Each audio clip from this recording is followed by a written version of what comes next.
Okay, folks, welcome to the Patriots Pub. I'm one of your co-hosts and moderator, Brian Bonner, and we're going to talk about United States history, the United States Constitution, the Founding Fathers, all from an apolitical viewpoint, dealing with facts, writings of the Founding Fathers, and actual history. Go figure.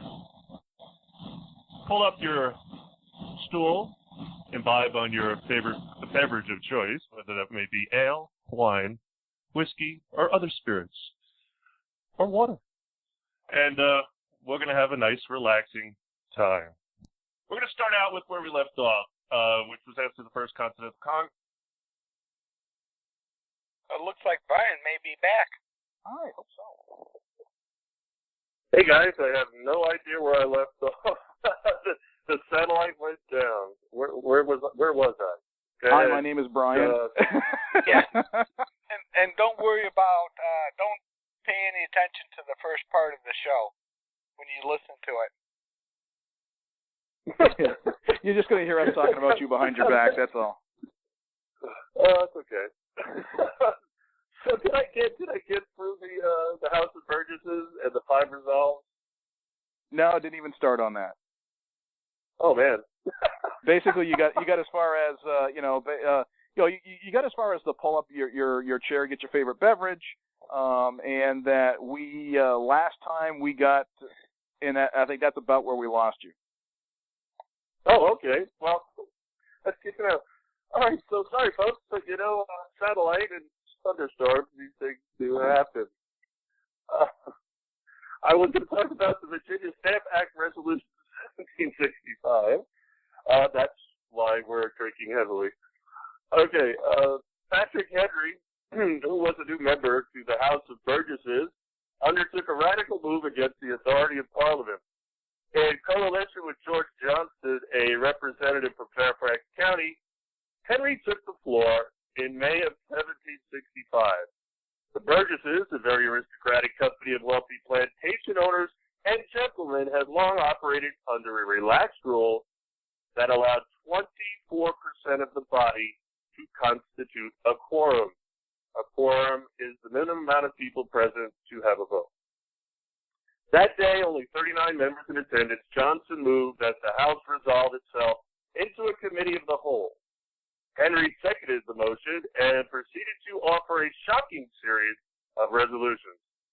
In the absence of the normal conservative leadership, all 5 of the offered resolutions were adopted. And conservative and liberal don't mean the same things back then, folks. The first 4 were merely strident. The 5th required several hours of heated debate, and even then passed only by 1 vote. Ultimately, it would be retracted. Now, I'm just going to talk about the 5th one, really, because it's, to me, the most important one. It's like a bell ringing. But they were all about the right to decide what taxes should be laid upon them. The 5th item that was rescinded the next day, Henry, perhaps believing that the matter would stand, had departed. That wasn't good. Okay. This is what it said. Okay.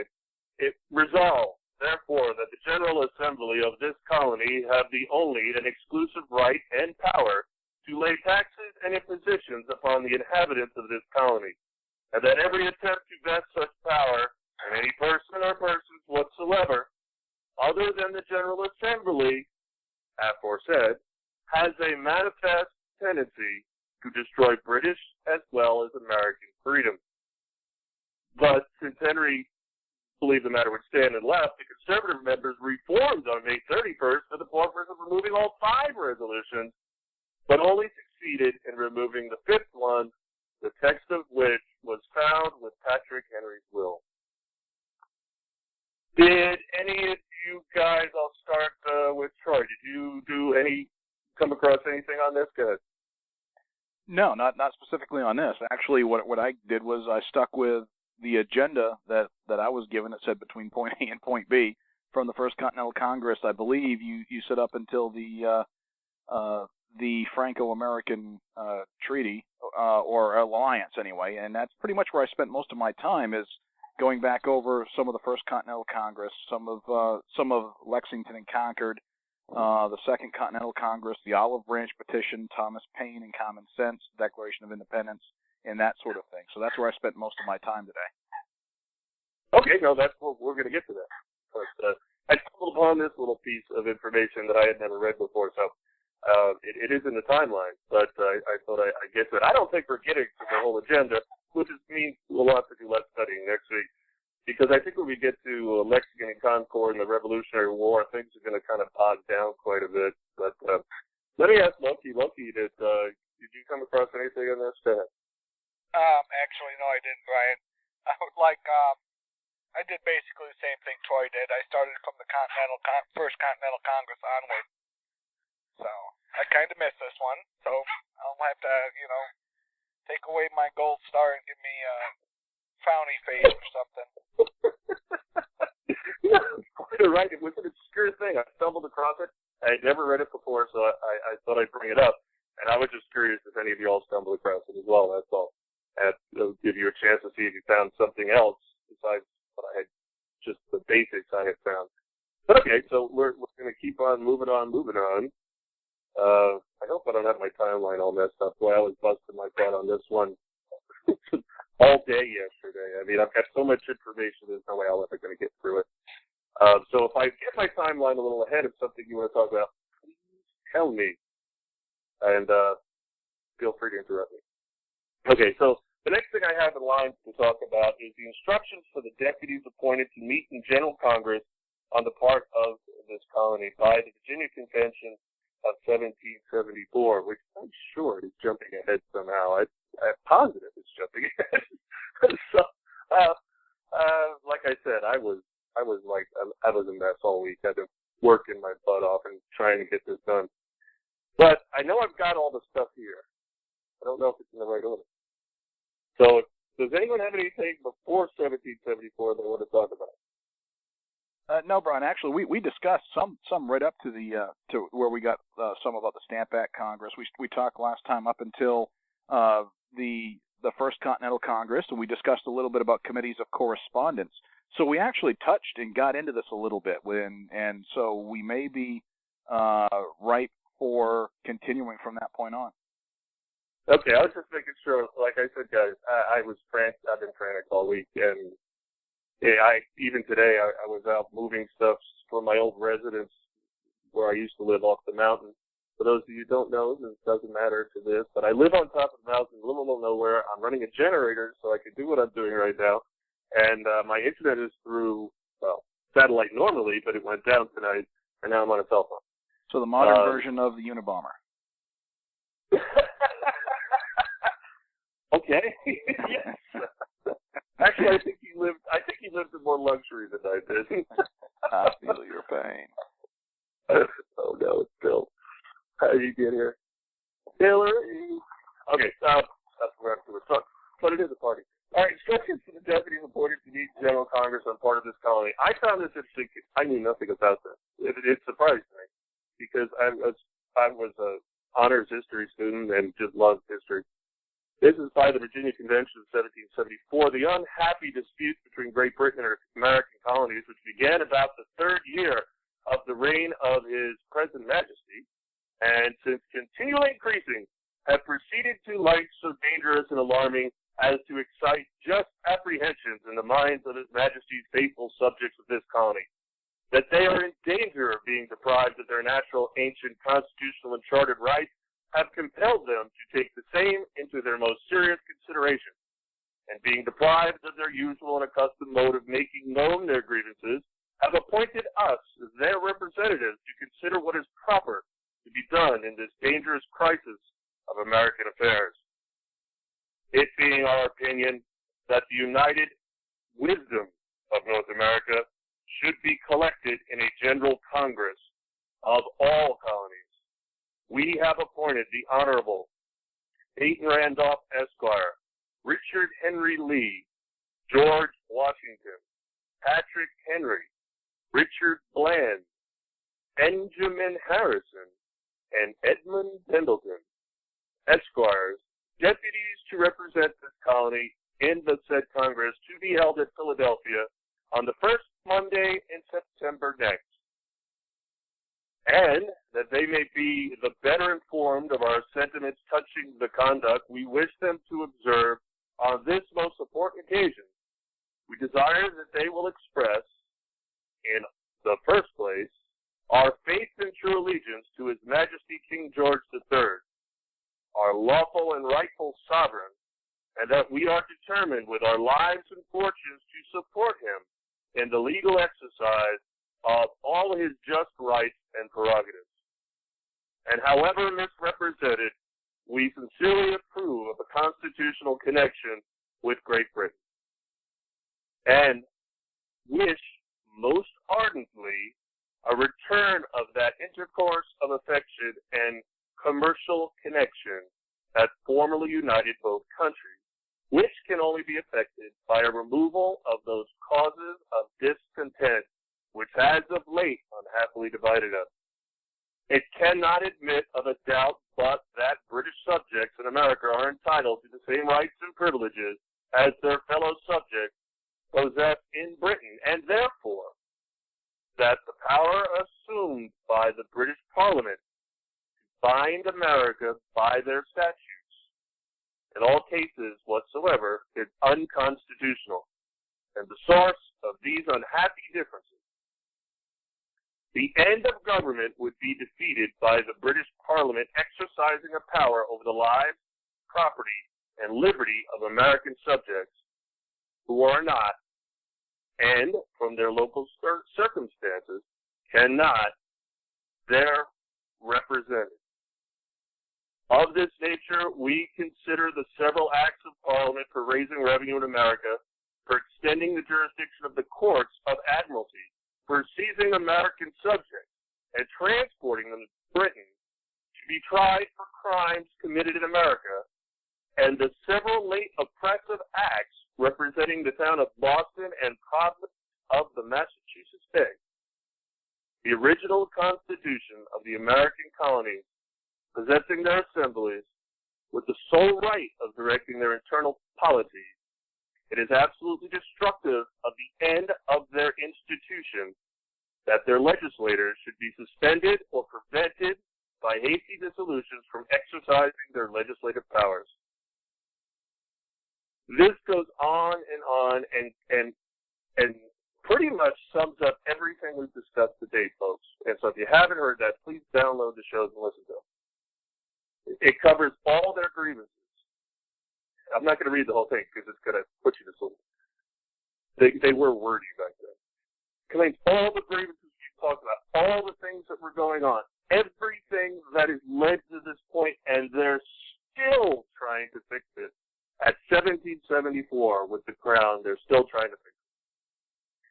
And at the end it says that if the said General Gage conceives he is empowered to act in this manner as the Commander-in-Chief of His Majesty's forces in America, this odious and illegal proclamation must be considered as plain and full declaration that this despotic Viceroy will be bound by no law, nor regard the constitutional rights of His Majesty's subjects whenever they interfere with the plan he has formed for oppressing the good people of Massachusetts Bay. And therefore, that the executing or attempting to execute such proclamation will justify resistance and appraisal. Now, we've been trying to point out that the colonists really didn't want their own government. They just were kind of forced into it over many, many years. I mean, decades, you know. And they keep trying. 1774, this is 2 years before the Declaration of Independence. And they're still trying to get the Crown to work with them and make this work out. I think that's important to note how long it took for the people to finally say, you know, this was the tipping point. And then the tipping point is going to come up, and we're all going to talk about that. And I really believe, you know, we talked about the tipping point when they started thinking about being more independent of the Crown. Now we're going to get to the tipping point that's going to say, we want our own country. We're going to have a revolution. If those are two different tipping points. So on the 6th of August of the same year, The winter of 1774 to 1775 was mild for New England. However, the affairs of men met no tempering influences. The Committee of Safety set up by the Provincial Congress of Massachusetts, it was given the power to call out the entire militia of the colony, voted that, quote, all kinds of warlock stories be purchased sufficient for an army of 15,000 men, and selected the village of Concord as a suitable depot far from the reach of British Major General Thomas Gage's raids. Meanwhile, England decided to show that civil arm of Parliament was as active as the military and decided to mandate a new act called the Fisheries Bill. They're not really learning their lesson, which forbid not merely Massachusetts, but all the New England colonies to trade anywhere except in England or the British West Indies. Worse, the entire New England fishing fleet was barred from the North Atlantic fisheries. The curtains were beginning to open on the American stage of the Revolution. While the Provincial Congress discreetly shifted to Concord in order to be out of Gage's reach, more military problems would have to be considered. The entire brigade, 4,000 troops, had been led out of Boston by Lord Percy on a practice march that swung through Watertown and Cambridge. The Congress of Concord had already resolved that whenever troops to the number of 500 shall march out of Boston, it ought to be deemed a design to carry into execution by force the late acts of Parliament, and therefore the military forces of the province ought to be assembled and an army of observation immediately formed to act solely on the defense, so long as it can be justified on the principles of reason and self-preservation, and no longer. Oh, serving Lynch, may I have some ale? Yes, $1. Thank you. Getting dry. Yeah, no longer. Okay. British General Thomas Gage was in an increasingly awkward position. He had his mission: enforcement of the Acts of Parliament and pacification of Massachusetts. If in parliamentary minds he had ample military means to carry out what was ordered, each proposed course of action must have brought into Gage's mind the increasingly swift massing of armed militia, which had followed every show of force. Yet something had to be done, or awkward questions would be asked in London. On April 15, 1775, Major General Thomas Gage decided to send a column of 700 troops, 200 over the magic number that the Concord Congress had set, through Concord under the command of Lieutenant Colonel Francis Smith and his second, Major John Pitcairn. Gage had no intention of tolerating anything approaching a repetition of the action at Fort William and Mary. Learning that the depot in Concord held a growing store of gunpowder and arms, he sent these soldiers 20 miles from Boston to seize the military supplies. On the evening of the 18th, Dr. Joseph Warren, president of the Provincial Congress of Massachusetts, sent Paul Revere and William Dawes from Boston to warn colonists. When Colonel Smith moved into the countryside to collect these arms and munitions gathered by the Patriot militia, hostilities erupted at Lexington and Concord on April 19, 1775. Soon afterward, militia contingents from places throughout New England took up positions outside Boston, putting the city under siege. Paul Revere did not actually make it to his destination when sent to warn his countrymen that the British were coming. He was captured briefly and detained. He was forced to walk home as the Redcoats retained his horse for His Majesty's service when they detained him. Commanding the British troops was Major John Pitcairn, who marched his soldiers all night, arriving at Lexington at dawn. There he found a line of Minutemen drawn up on the village green, commanded by Captain John Parker. The British halted, and the major shouted, "Disperse, ye rebels, disperse!" Revere reaches Lexington about midnight and warns Sam Adams and John Hancock, who were hiding out there. But the men of the Lexington militia, the first muster of the morning, had come just after Paul Revere's midnight warning. Captain John Parker had taken command of the few score who had turned out on Lexington Green and waited with them during the night. Parker and his men had decided that they would let the soldiers pass through Lexington. Most of the stores of ammunition and gunpowder that were formerly hidden in Concord had now been dispersed to other sites and hidden away. Let the British regulars come and march around all they liked. As daylight approached, a scout with the militia by the name of Thaddeus Bowman had come thundering over the hill from the direction of Cambridge. When Bowman checked in with Parker, he reported that not only were British regulars approaching Lexington, they were almost 1,000 strong and only a few miles away. They would arrive in less than an hour. Parker had the militia line up smartly in a wide double rank. This would give the illusion of being more than they were.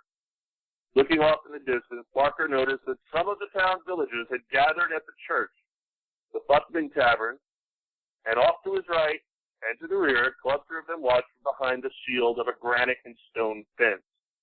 Quote, there appeared a number of the king's troop, about 1,000 as I thought, at the distance of about 60 or 70 yards from us, hussaying and on a quick pace towards us, said John Robbins, militiaman. Captain Parker had come to expect a certain reaction based on past experiences and similar confrontations with militia and regulars. On not one occasion ever had British regulars fired upon any militia in any similar circumstance. A militia that had stood firm had always carried the day. The British would invariably yield rather than fight.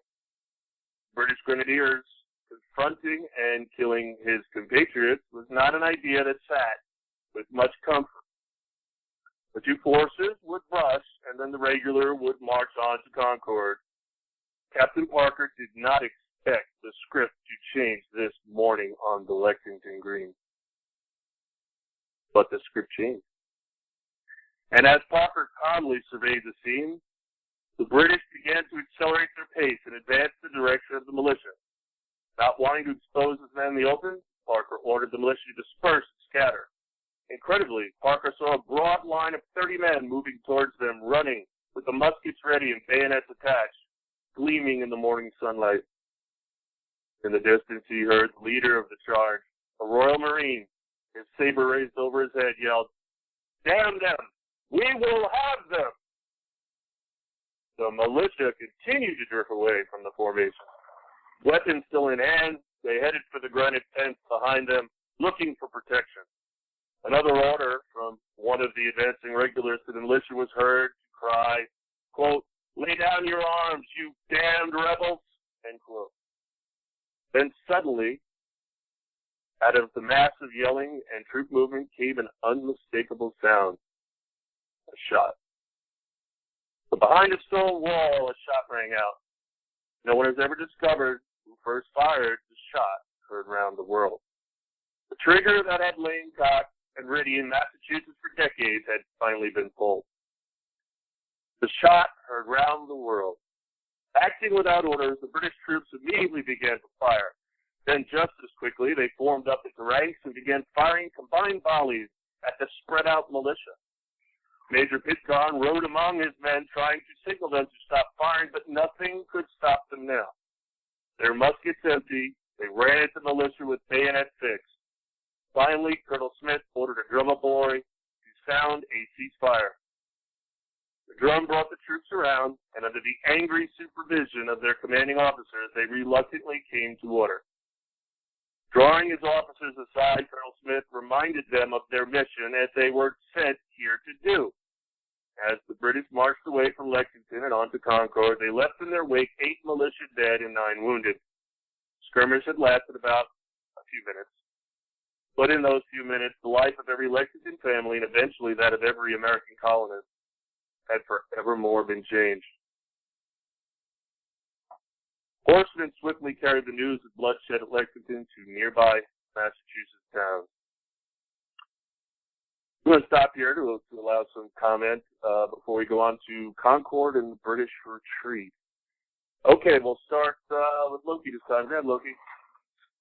Thanks a lot there, Brian.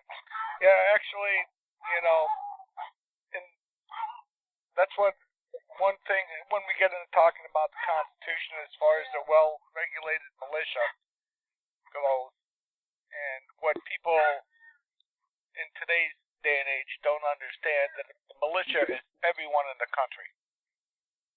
When Paul Revere and William Dawes made their ride, they were calling forth, the militia came forth, but the militia was people in their houses that picked up their weapons and headed out. So I think this is something that we will see in our further discussions too. But other than that, that's about the only thing I have to say at this point. Okay, Troy. Go ahead. You're on the air. Well, some of what you said, Brian, in your narrative is indicative that it was obvious that the British, at first, they gave them stern warning. There were several instances of them being warned. You had mentioned that when the militia usually withstood, that often the British would not want to fire upon them. Let's remember, these were fellow countrymen. Even though that they were colonists, they were still under the British crown, under British rule. And I kind of liken it to today. If there was something going on, our soldiers wouldn't necessarily want to have to fire upon their fellow citizens any more today than they would have then.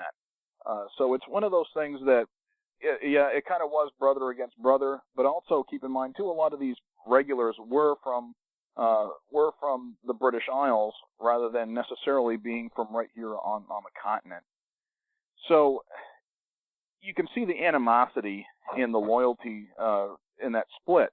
It's also, like Loki had brought about, though, it was really neat seeing how people did come from their homes. People did come to support, knowing that their freedoms have been infringed, and that their homes and their lives and their property may very well be in jeopardy, knowing that they were on their march to Concord for the very purpose of taking over basically an arsenal, a supply of arms and of gunpowder that they had laying in wait in Concord.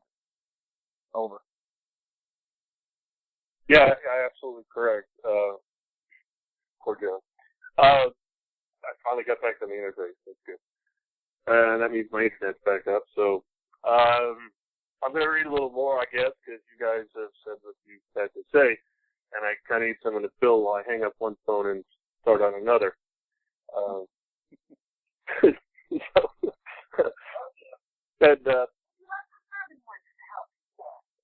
They won't hear you because I have to hang up. Unless you want to call in. No, I didn't think so. She hasn't studied at all. All right, so I'm trying to do something a little different tonight, a little extra narrative, kind of telling a story rather than just boring facts. I hope that's coming across okay. So now, when they got to Concord and the British retreat, this was so cool. I just enjoy reading this. Every time I read it, I've enjoyed reading it. Due to a false report about the possible arrival of British troops at Lexington 10 days earlier, one of the Concord's leading citizens and commander of the Middlesex militia, Colonel James Barrett, had been busy transporting munitions and arms, and what they could, by wagon to the towns of Acton, Stowe, north and west of Concord, and Sudbury, south and west of Concord. He even disassembled some of the cannon and buried them in furrows on his own farm. It made no difference. Concord remained a considerable arsenal by any military standards. They had hidden a lot. According to the notebooks of Barrett, 20,000 pounds of musket balls and cartridges, 50 reams of cartridge paper, 318 barrels of flour, 17,000 pounds of salt fish, 35,000 pounds of rice lay hidden throughout the community. There is no doubt that Massachusetts was getting ready to wage war. Dr. Samuel Prescott, a dedicated son of liberty, rode into Concord at approximately 2:30 a.m. April 19th, with the news that the regulars were marching from Boston and were bound for Concord. Only Lexington stood in their path. Barrett knew he would most likely have to lead his men into battle or give up everything hidden among a score of houses and farms, including his own. Meanwhile, the British continued the 6 miles to Concord. Concord's 2 Minutemen companies and 2 militia companies were mustered in front of Wright's Tavern. From nearby Lincoln, another company of Minutemen who brought rumor of gunfire at Lexington joined it as well. A horseman by the name of Reuben Brown, a Concord saddlemaker, returned from Lexington with an eyewitness account of the first British volley, which had sent him galloping back to Concord. He reported to Barrett that the regulars were probably firing ball, although he was not really sure. It was a momentous report. Powder would have frightened, but ball was intended to kill. Barrett decided to seize the high ground and sent most of his men onto a long ridge that commanded the road leading into Concord, hoping to give the approaching British a show of force. He sent another company down the road towards Lexington, hoping this might persuade the British to turn back to Boston. However, Colonel Smith was in no mood to be intimidated. He had his orders from General Gage, and he meant to carry them out. By 8 a.m., Colonel Smith and his regulars were in the center of Concord. He ordered his grenadiers to begin searching houses and barns for gunpowder and other munitions. He sent 1 company to guard the South Bridge and 7 companies to guard the North Bridge that crossed over the Concord River. 4 of these companies then proceeded on to Colonel Barrett's farm 2 miles away. Analyzing the scene before him, Barrett saw no reason to attack. The British would find no arsenal of powder and arms. They would soon disengage and proceed back to Boston. Besides, the British commander was surely aware that he would soon be surrounded by 6,000 Minutemen and militia in a wide circle between Concord and Boston. In the Concord Cemetery, in an engraving by Amos Doolittle, British Mayor John Pitcairn and Colonel Francis Smith survey Concord from a hill on the town cemetery.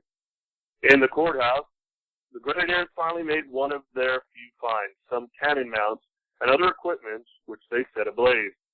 Looking from the ridge above the town, a pale column of smoke rose over the trees, caught the eyes of Lieutenant Joseph Hosmer, Colonel Barrett, second in command, and acting adjutant of the Concord Regiment. Turning to Barrett, he exclaimed, quote, "Will you let them burn the town down?" End quote. The militia loaded their muskets. The move would require them to cross the North Bridge, which at the time was being guarded by 3 companies of regulars totaling 120 men. Barrett had 400 militia behind him and thought that by advancing on the bridge, the regulars facing such an overwhelming force would certainly turn and fall back to allow the Americans to proceed on into Concord. Under the current rules of engagement, the British would not fire unless the Americans fired first. Barrett ordered the Acton militia, under the command of Captain Isaac Davis, and along with Mayor Buttrick, to advance his company to the bridge in a long, snaking column, 2 men abreast. Barrett cautioned them to be sure not to fire first. As the Americans approached the bridge, the stunned British at first did nothing. Then their commanding officer, Captain Walter Laurie, realized the situation. He had his men retreat to the opposite side of the river and mass them around a narrow span. They had to hold the bridge for the 4 companies that had marched to Barrett's farm, or they would be cut off. The British advanced. The British raised their muskets. The Americans marched onto the bridge, with their guns pointed down and toward the river.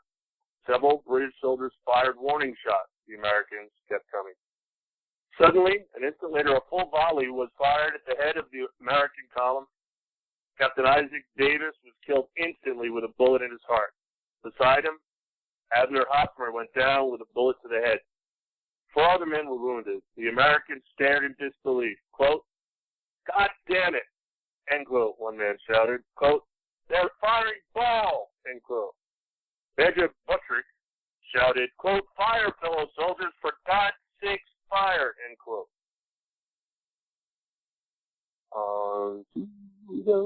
This is not a happy day. Yeah, you could see this was complicated, what was going on here.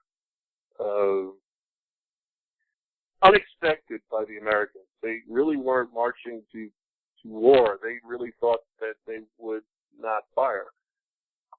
Okay, so repelled by heavy musket fire, the British retreat over Concord's North Bridge. As they returned to Boston, the British were under constant assault from the Massachusetts militiamen, who were hiding behind all trees, bridges, stone walls, whatever the case may be, fired upon the British their whole retreat. And the militiamen inflicted 273 casualties. This is when the curtain opened, folks. Stage was set, and the American Revolution would begin. Okay, I'm going to hand over moderation to Loki till I get back on, because I have to hang up and get on the internet phone. Loki, go ahead. You're on the air. Okay, thanks, Brian. And I think that, even on the retreat back to, got an uncooperative dog here, but on the retreat back to Boston, I don't think that the colonialists or the militia actually understood the significance of their victory. And it was a great victory, and it was the first one. Concord, obviously, or Lexington obviously wasn't, but by forcing the British retreat from Concord back to Boston, it was a great victory for the colonialists at that time. And what it actually did was it gave them hope. It made them think that, we could actually probably win this one, or we have the ability to win this one if our resolve stays strong. So, Troy, what do you think? What are your comments on this? Well, I just go back to what I was saying a little bit earlier, but, first, the colonists, they were kind of surprised that they actually had beaten back a bunch of regulars. And I don't really think that they thought that they would have ended up in armed conflict. I think they probably were standing eyeball to eyeball thinking that they would not have an armed confrontation. I was reading some in another source about how some people didn't even have ball in their musket. That some had loaded powder and perhaps a wadding, but some didn't even really anticipate there being armed conflict. Just as Brian was saying earlier, powder was meant to scare, but ball was meant to kill in the narrative that he had brought up earlier. So I think this set up a lot of, you use the term nowadays, shock and awe, but for what at that time was one of the most dominant armies and empires on the face of the planet, to have been repelled by a bunch of ragtag militiamen who grabbed their muskets and as a group had repelled the advance of the redcoats. That's something I think that made them think. It really surprised themselves that they were able to do it. I think it surprised the British that they were willing to fire upon the soldiers themselves, and that really set the stage for anger with the British Army, and soon more standoffs would come. After the fight, it really set up, like Brian was talking about, for the siege upon Boston, for them to work towards gaining control over that city. Yeah, and I agree with you on that. And also what I think it also established is resolve of the British Army, too. And we'll see that come up and show up later on in the narrative this evening. And I think it actually steeled the British Army a little bit, also realizing that these people, these ragtag militiamen, these Minutemen, as they were called, that they needed to treat them with, number one, a little bit more respect, and as a very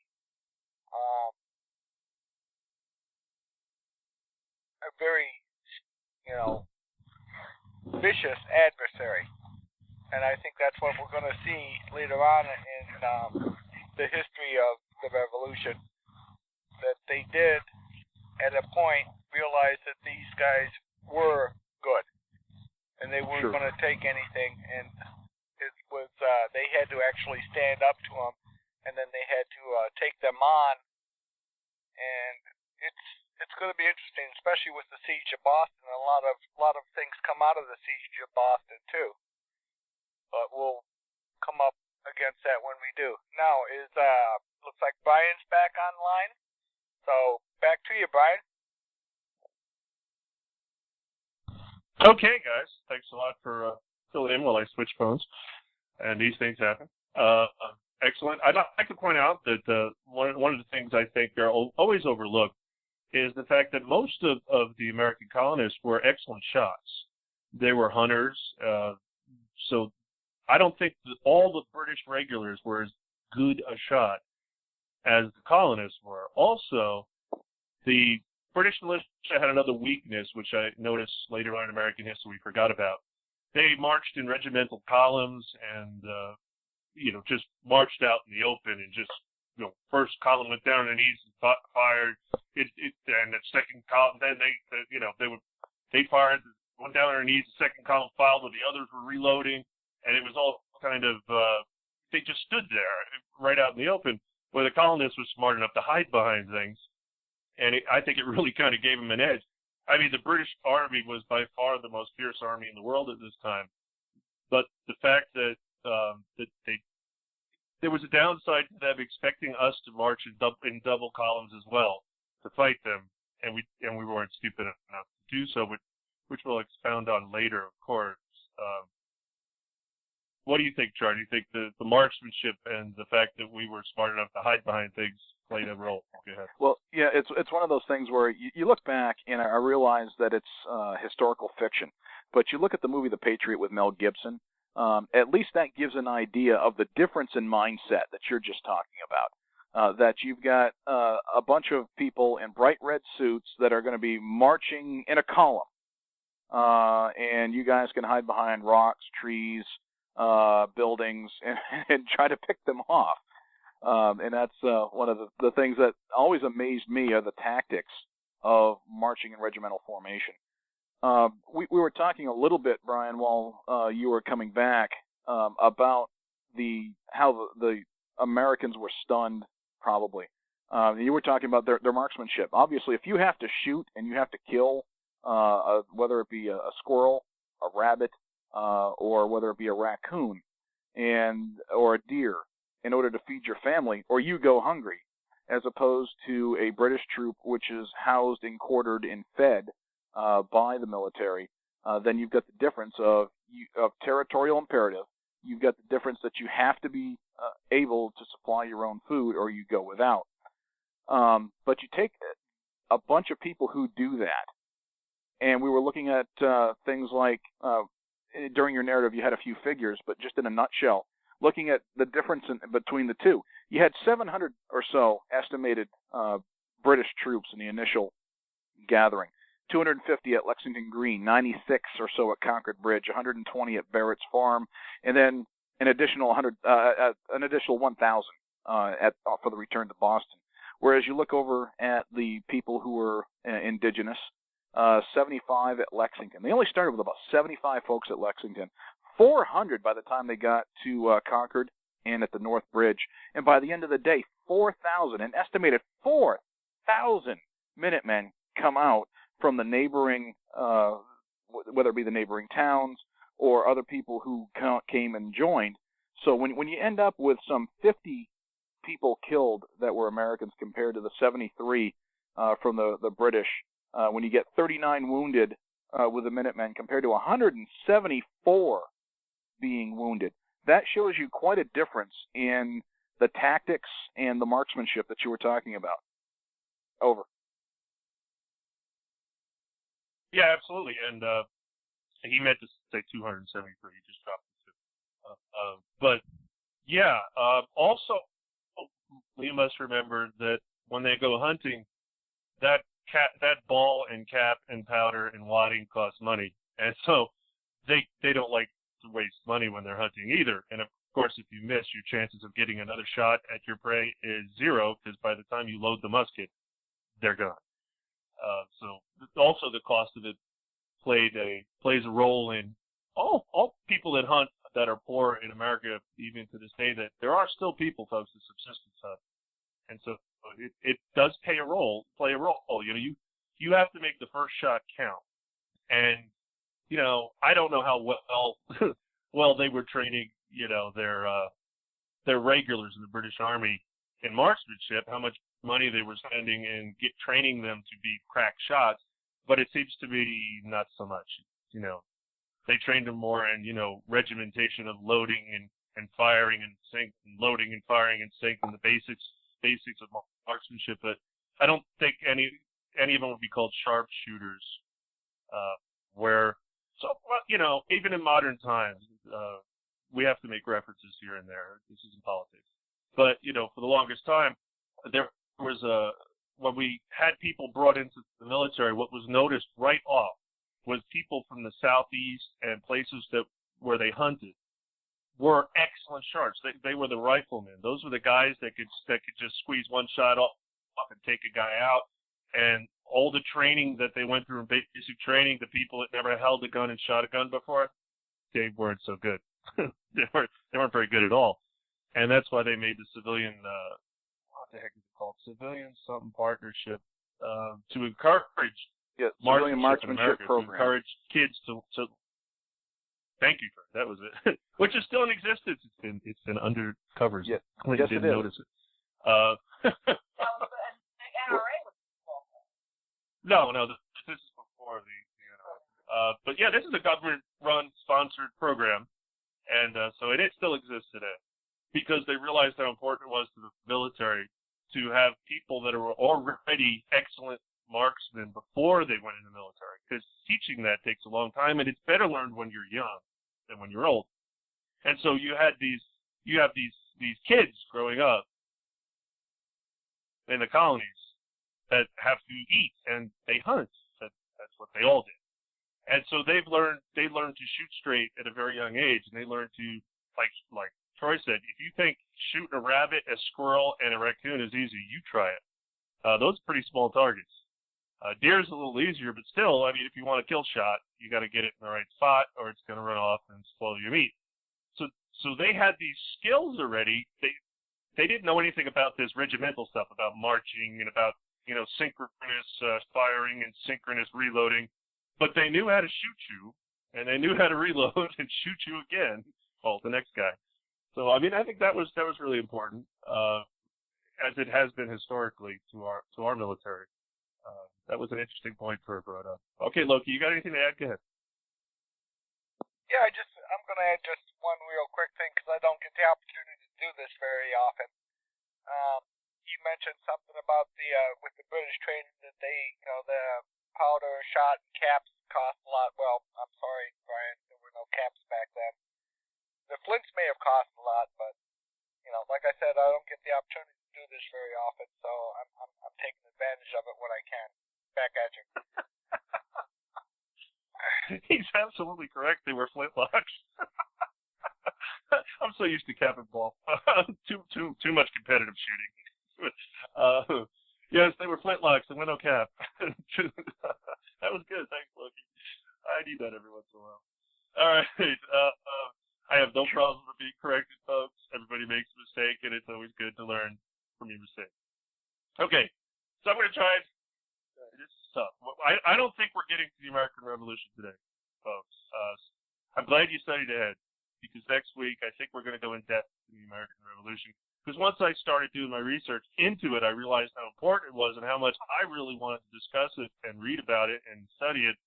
And I really don't think I could even get that into one show. But so we'll see how the show goes. On May 10th, 1775. I'm going to give you some small quips here, folks, so it's not too much. I'm off to narrative. American forces led by Ethan Allen, not the furniture guy, and his Green Mountain Boys, and Benedict Arnold captured Fort Ticonderoga in New York. Side note, as a kid, my father took me to Fort Ticonderoga. Yeah, I went there too. Kind of fun. got they dressed me up. I got this sergeant yelled at me and make me line up and play soldier and stuff. And it was kind of fun. And and then my father was a real military buff and a real history buff, of which he never got to impart upon me because my mother and father were divorced. But I guess I got a little of his genes. So the fort contains a much-needed supply of military equipment, including cannons, which are then hauled to Boston by ox teams. So this was a good capture, even though they later lost it and then got it back. It's kind of complicated. It really doesn't matter. Point was, they captured the fort here in 1775, and they got what they needed, much-needed supply of military equipment, which included cannon, which they didn't have, and not many of, and this was important.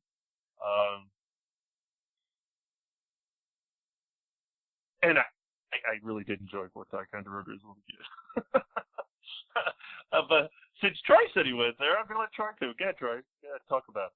Actually, it's been a very long time since I was there. I was very young and don't remember a whole lot about it, except I remember looking through family albums and seeing pictures of me sitting on a replica cannon. And that's the most of what I remember about Ticonderoga. But I have been there. Yes, me too.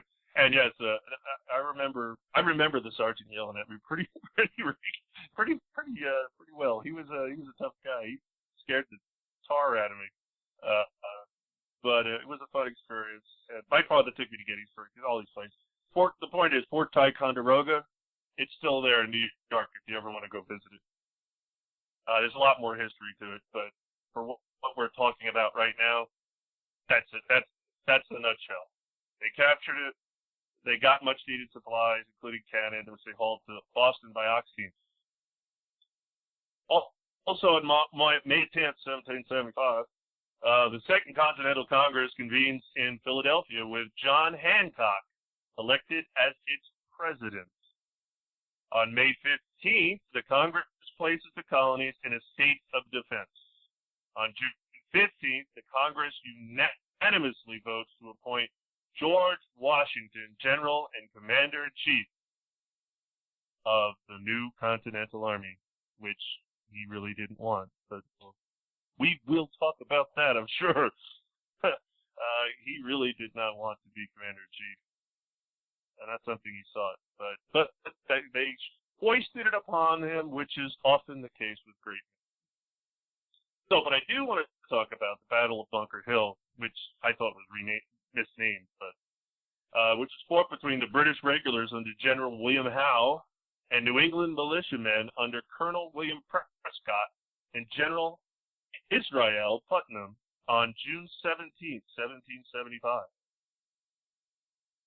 The second battle of the war, the British lost 1,150 men out of 2,500 engaged and 92 officers.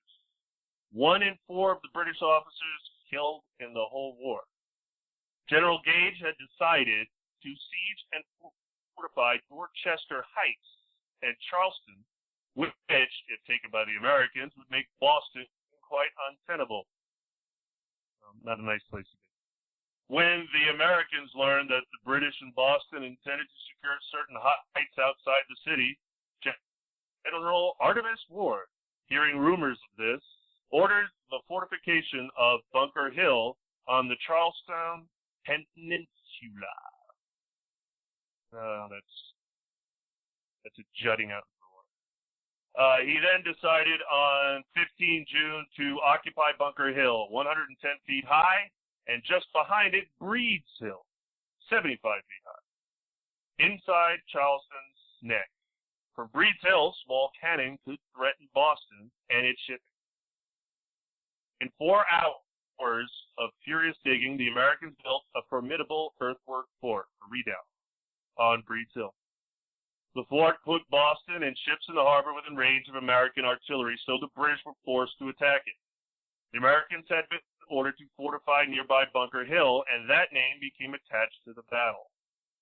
Howe was ordered by Gage to dislodge them. He succeeded, but only after 3 frontal attacks up a slope held by accurate sharpshooters. Going back to narrative. It was a cloudless June afternoon. Housed 20 companies of light infantry and grenadiers, supported by the 43rd and 52nd Foot under Brigadier Robert Piggott, toiled over uneven ground, some of it knee-deep in grass. Each man was loaded with full kit of knapsack, blanket, and ammunition, a dead weight of 125 pounds. General Howe marched at their head. The British soon launched an attack up the slope. In several hours of bloody fighting, the Americans were dislodged, but only after the British lost 228 dead and 826 wounded, 42% of the 2,500 regulars engaged, with the Americans losing about 400, including important colonial leader General Joseph Warren. The third attack succeeded because the Americans had run out of ammunition and were left only with bayonets and stones to defend themselves. Quote, and now ensued one of the greatest scenes of war that can be conceived. If we look to the heights, Howe's corps, ascending the hill in the face of entrenchments and in a very disadvantageous ground, was much engaged. To the left, the enemy pouring in fresh troops by the thousands over land, and in the arm of the sea are ships and floating batteries cannonading them. Straight before us, a large and noble town in one great blaze. The church steeples, being of timber, were great pyramids of fire above the rest. Behind us, the church steeples and heights of our own camp, covered with spectators. The hills around the country covered with spectators. The enemy, all in anxious suspense. The roar of cannon, mortars, and musketry, crash of churches, ships upon the stocks, and whole streets falling together in ruins to fill the air. The storm of the redoubt, filling the eye in the reflection that perhaps defeat was a final loss to the British Empire of America, to fill the mind, made the whole a picture and a compilation of horror and importance beyond anything that ever came to my lot to witness to. End quote. General John Burgoyne. Bunker Hill was a British victory, but even a few like them would still leave America victorious, as the British commanders knew. As General Clinton admitted, quote, it was a dear-bought victory. Another such would have ruined us. End quote. It was a battle that should never have been fought on a hill that should never have been defended. All of Howe's staff officers were killed or wounded on Bunker Hill. Only gradually did Americans begin to see Bunker Hill as a kind of victory. One of the first to reach this conclusion was a young Rhode Island general, Nathaniel Greene. Quote, I wish we could sell them another hill at the same price, end quote, he said. Today we know that the battle crippled the British Army in America and threw it on the defensive for more than a year. I'm sure my cohorts have plenty to say on this one because there's plenty to read about it. That's why I only did the narrative. All right, Loki, you're on the air. You go first. Well, this battle kind of means something special to me because my ancestors were the Breeds. So that was our hill they fought on. But again, I think it also showed the resolve of the British forces in the American colonies at that time, because they did charge the hill 3 times, taking a tremendous amount of losses, and they still took it. Now, the result would have been if the colonials hadn't run out of ammunition, powder, and shot and whatnot, the result may have been totally different, but I still think it was a great victory for the colonials at that time, even though the British did take the hill. Back at you. No, yeah, heck yes. Anytime you could take 1,500 of them out, and with only 400 losses on our side, and we there was more of us colonials. My family wasn't. There was more of colonials than there were British troops. That's just a fact. Kind of like I point out, with 300 Americans here to protect America, we don't really need a standing army. We just need, we just need people with guns that know how to use them, and weapons. But to get back to colonial days, yeah, he was right. Nathaniel was right. Let's sell them some more hills at the same price, because they have to get their reinforcements from across the water, and the Americans didn't. And I think it was a great loss for the British Army, and they will have more as time goes on, because it seems the British were good at one thing. The British Army was good at one thing to me, the more I studied this, and that was dying. Like you said, they just kept charging the hill.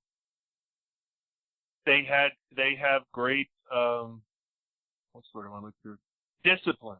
They had great discipline, which is why they could march in columns and while people are blowing them up and shooting at them, and just sit there and go and never break their regiment of how they fire, what they do, when they reload, when they move.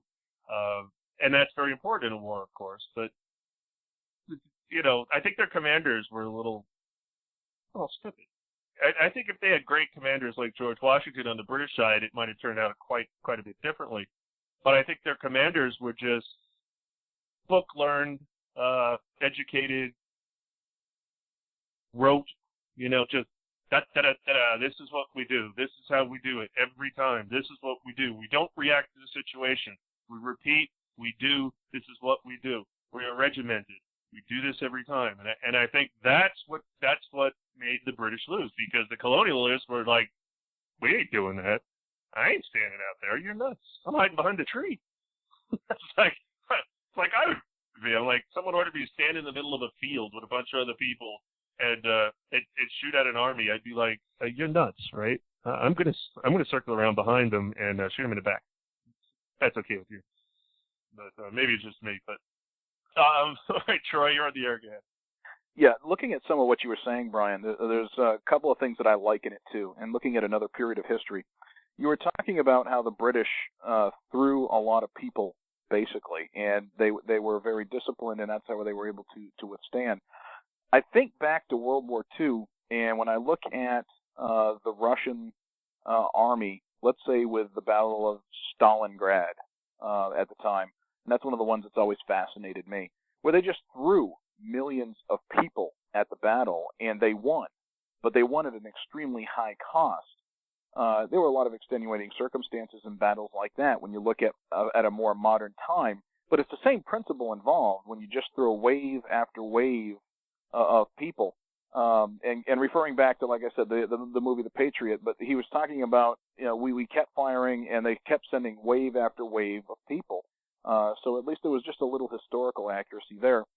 I was doing some more reading, by the way, while you were doing your narrative, and pulling up a few different sources. And one of the things that I was looking at is, let's say, the strength of both troop sides. The provincial Massachusetts folks, 1,500 people. Well, that's their entire strength. When you look at, that's the amount of casualties and dead that were inflicted on the British side. I'm looking at one set of statistics that says 828 wounded, 226 dead for the British. I look at another source, it says roughly 1,150 killed and wounded. So that makes about sense. And 450 killed and wounded combined for the Massachusetts folks. And a different source yet says 140 dead, 271 wounded, and 30 that were captured, but 20 of the POWs died. So when you look at it, it's certainly one of those deals where they did take a victory, but in essence, they really took it at a heavy cost, and they probably had a loss out of the battle. They certainly took the uneven side as far as the casualties, the dead. Sure, they took the geography. They they took the ground, but they really didn't take the day. I'm done. No, that's absolutely correct. And again, at what cost can they continue making those kind of human sacrifices? Yeah, it seemed to the crown, British people come cheap, but that had served them well across the world. I mean, at this point, they were victorious over their ancient enemies of France, which they've been fighting forever. Where, of course, in Europe, for some reason, there was this, I don't know, like an agreement? There was an agreement of how you fight a war, that everybody lines up, and I mean, there just seemed to be this long-standing agreement on how you fight a war. I mean, and you know, they come over here, and the colonists are like, oh, I ain't doing that. You're nuts. They had no agree. You know, the colonists weren't agreeing to this, but it seemed in Europe that's how they fought wars forever. I mean, massive armies across a field. You know, someone would always try and find the high ground, of course, and then they attack each other in these regimental ways, and this is the way they've been doing things forever. The only thing that disturbs me is later on in the Civil War we readopted that, so go figure. But yeah, they can't afford to keep doing this, and this was a big loss for them. And like the quote I read, the man understood that. It was like, we can't just keep doing this. This is too costly. And well, that's what really I think is going to end up happening. That the British just can't afford to keep fighting the colonists because they don't have enough men to throw at them. It's a long voyage across the ocean to get the people there, and it takes a long time. You know, it takes months to cross. So it's not like you can reinforce people in a day like we can today. We can reinforce people the same day, almost. But back then it was months. So as they're losing forces, they can put more forces on a ship, but it ain't going to be there for months. So if they keep doing this, there'll be nobody there to reinforce once they get there. Okay, I'm going to go back for everyone once again because I think I might have said something that makes people want to say something. Go ahead, Loki, you're on the air. Yeah, you're right. I mean, there are lines of, you know, it wasn't like in the colonies where the lines of communication were actually very short, where it wasn't just the people that were out there fighting, it was also the people in the towns and villages that were backing the people that were doing the fighting. When they wanted reinforcements, they would come from 2 towns away. And when the British needed reinforcements, they had to put them on a ship and sail them across the Atlantic. And number one, they had to know that they needed reinforcements. So you had to send the ship over there to tell them, and then you had to send the ship back with the reinforcements. And at the same time, you had to gather them all and get the ships together to bring them over here. So I think that they were definitely at a severe disadvantage, but it was also something that they didn't realize at that time because I think that the British at that time were arrogant to the point that they realized these are nothing more than a bunch of farmers and shop people, and they don't know anything about fighting a war. But then again, we didn't fight by their rules. We didn't fight it with the same rules that they had over in Europe, where you line up in ranks and you march at each other, and then you come to a halt, and then you fire volley after volley after volley. We were actually practicing guerrilla warfare. We were the ones that started guerrilla warfare. We would hide. We would hide behind trees and under bridges and behind walls, and then we would pop up and take them on, one at a time, and whittle them down to the point that they were no longer an effective unit. And I even think that when we did engage in that type of warfare with some of our military generals at the time, and I mean, it was been done from time to time, but to take on the British Army in open fields and march against them and go musket to musket with them was stupid. I think our commanders realized this, because our commanders were militiamen too. Most of them had served in the French Indian Wars as British officers, and now they were commanders of the militia. But they also realized at that point, we cannot take on this army the way that they want to fight. We are going to have to sit there, and if you want to call it such, we'll bushwhack them. Come out from out of nowhere, hit them, and then disappear, and then do it again. It's a harassing tactic, but it works very, very well. We found that out in our own history when we were playing around in Vietnam. That was how the Viet Cong and the NBA played. Well, the NBA was more regular troops, but that's how the Viet Cong played. They would come out of nowhere, hit you, and then disappear. So, the type of warfare we started, we eventually got to bring back to us, too. And, when you talk about the Civil War, when you mentioned that, in the Civil War, we went back to the same thing. And I keep thinking of Pickett's charge at Gettysburg. That wasn't a charge, that was a death march. By the time they reached the other side, there was nothing left of the force. Back at you. I've got another comment on that, Brian, if you don't mind. Loki, one of the things that you and Brian have both brought up is about hiding behind stone walls. And to offer a little bit of insight, for those people who have never really been to New England and you've never been out in the country, one of the things that you're going to notice if you ever drive through is that there's stone walls everywhere. Now, I grew up in New England, and we actually did some farming on our grandparents' land. They had 50 acres, and we grew a fairly decent size garden. And one of the things that was the greatest crop in New England was rocks. There must be rock seeds thrown in amongst the watermelon seeds, amongst the corn seeds, because every year we go out, we till that soil, and we get more rocks. And you got nothing to do with them, except what you do is you haul them off and you put them along the edge of your property. And that's why you see a whole lot of rock walls. Now, obviously, those rock walls, not only are they everywhere, they also offer great cover when you want to do guerrilla tactics. So you got to keep that in mind, that we're talking about Massachusetts, we're talking about New Hampshire folks, we're talking about people from Maine and Vermont who were involved in these conflicts. So when we talk about people during the narrative about hiding behind rock walls, so for those who may be in the South or maybe in the Southwest who are listening to this who are not familiar with that, the terrain played a huge deal in how they fought that battle. All right, I'll shut up now.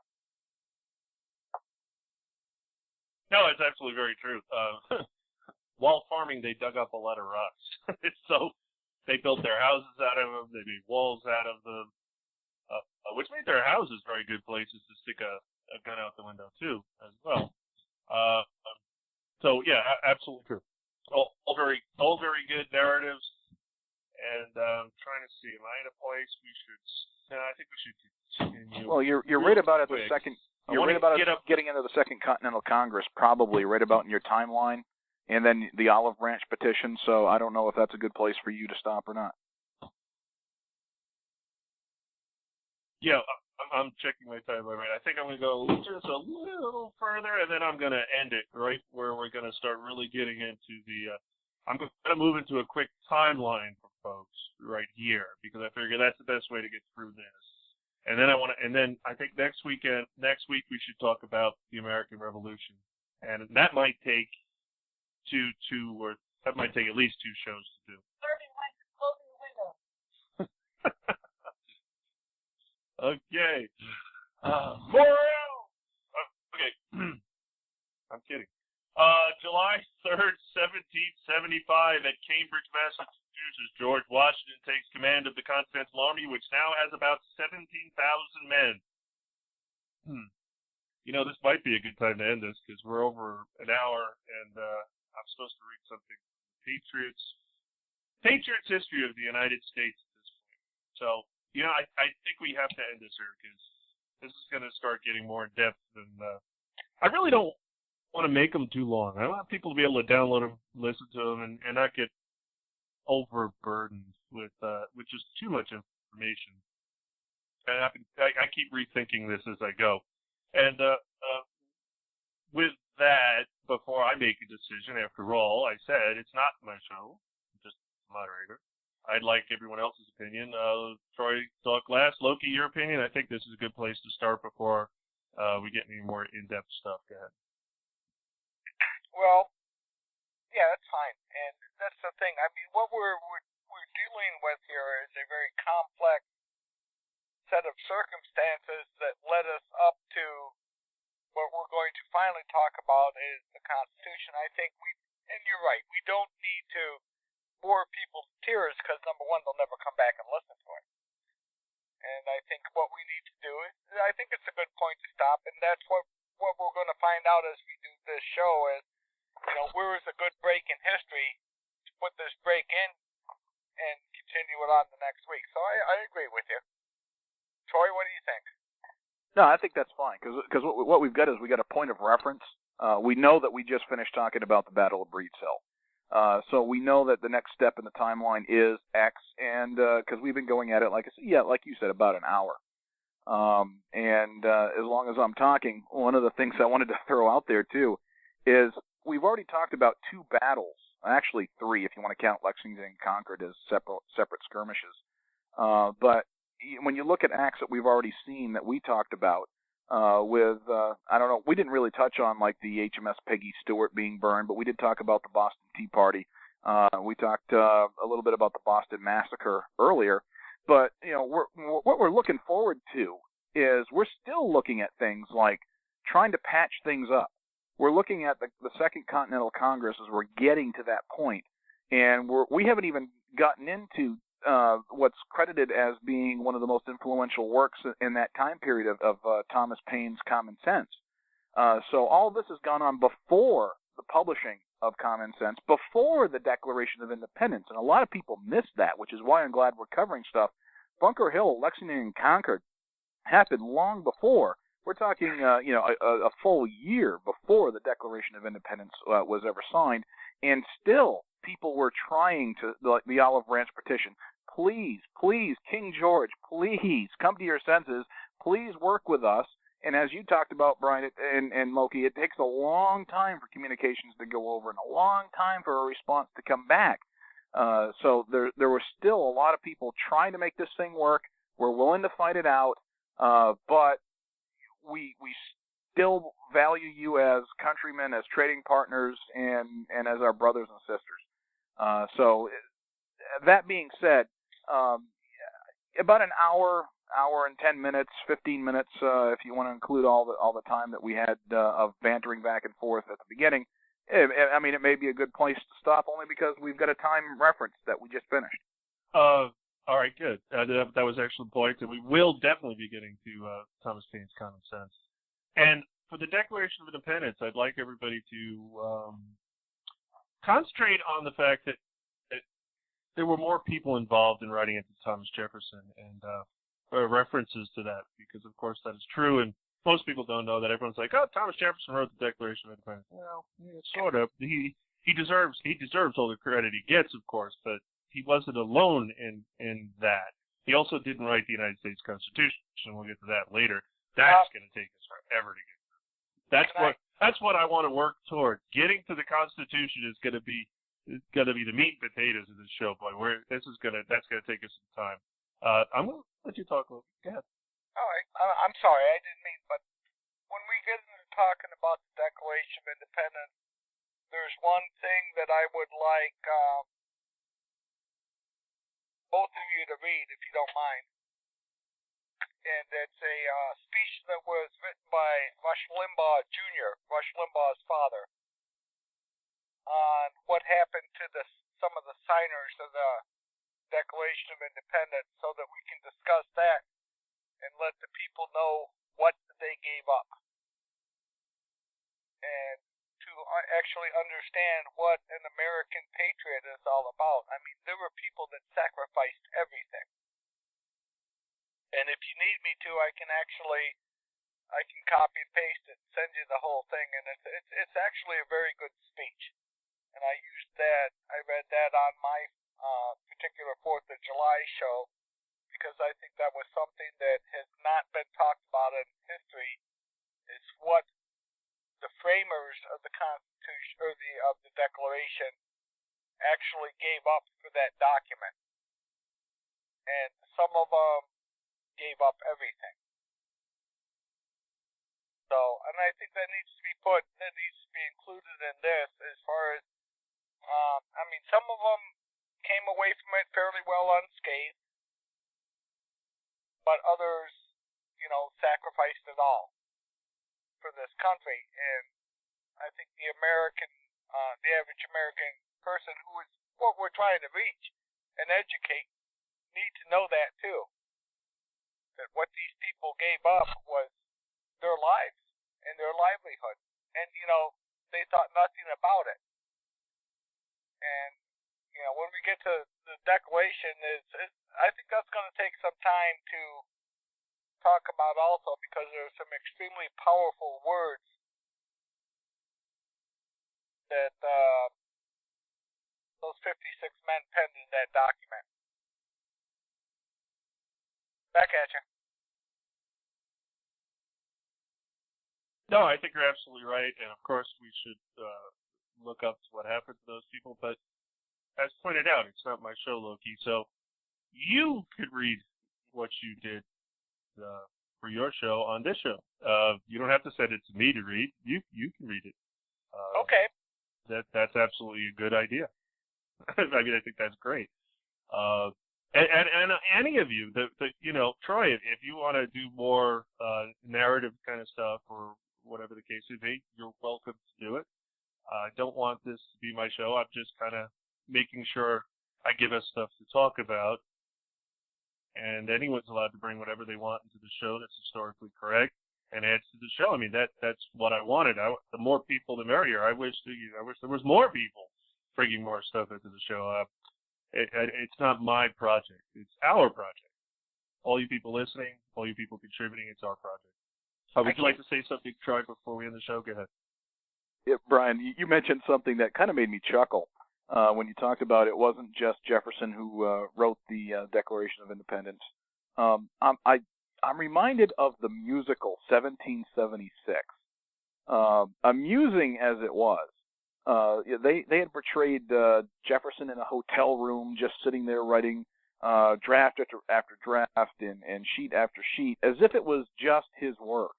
And you brought up a very good point. It wasn't just Jefferson. Yeah, he had a humongous hand in it, but that really hokey musical just really came to mind when you were talking about Jefferson writing the Constitution and how they portrayed Ben Franklin as somebody who looks like he just walked out of San Francisco, kind of thing. All right, I'm done. Yes, I watched that one too. I thought it was entertaining, but yeah, historically laughable. All right, Loki, I'm going to let you have the last word. We're going to end the show. Go ahead. Well, Brian, excuse me. Yes, and I look at you as the one that started this, so I'm still looking at this as your show. Give me some time to get used to the fact that it's our show, and I'll bring up some things that I want to bring up then, and we'll talk about those also. And I think we're doing pretty good. I mean, we covered a little bit today, but there's a lot more to cover before the end of the war and actually the Constitution of the United States. And there's some very, very important documents that were put out, and definitely the one is the Declaration of Independence, where those people, and well, we'll talk about that later when we get to it, but I'm not going to go into it right now. And we'll get to it. I think it was a good show, and I appreciate you doing this and having this all set up and allowing us to call in and participate. But I think we are going to educate people, and that's what I know what our goal is and what we want to do. At least that's what I want to do. This is something I've been wanting to do for a long time also, because people do not understand this country. They don't understand how this country was founded and what we, as a nation, went through to become a nation. And I think it's very, very important to understand that so that when we sit there and talk about things, they don't say, well, oh, no. It means this. It doesn't mean that. And, I'm, kind of an asshole if you want to look at it that way. So, but anyway. Who knows? Maybe the History Channel will ask us to do a special. Yeah, I doubt that. Well, Brian, back at you. Okay, everybody. I want to thank both Loki from the Halls of Valhalla and Troy LaPlante, as always, regular contributors and members of the Patriots Club. You too could be a member if you wish. All right, remember we're on every Thursday night, 8 p.m. Eastern Time. Talk Shoe ID 43358, 43358, or just show up on time and go to Live Now, and we'll be there. All right, I want to thank everyone showing, and we're going to end, as always, with Sempre Paratus, which means always ready.